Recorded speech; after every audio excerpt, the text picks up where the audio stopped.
برای همه ما و شما که جان عزیز خود را از دست دادن مایه افتخار است و درود می‌فرستیم. در سالی از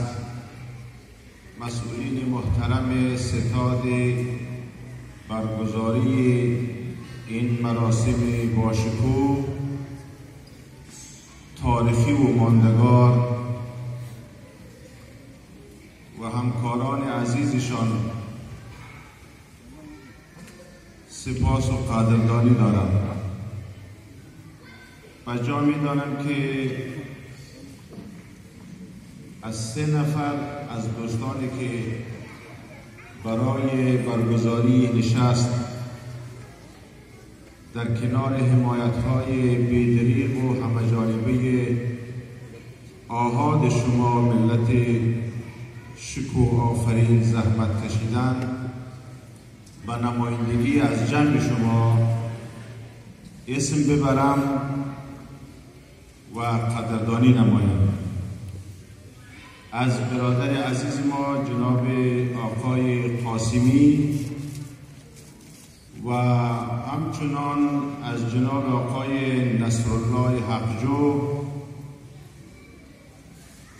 و جناب آقای جعفری و همه دوستانی که کوشش کردند زحمت کشیدند تا این جلسه ماندگار و شکوه را برگزار نمایند.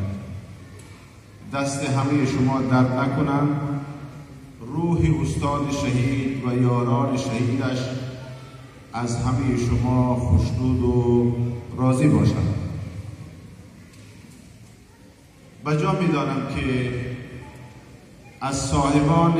حنجره‌های طلایی که هر کدامشان در اینجا بنابرد برنامه اجرا کردند،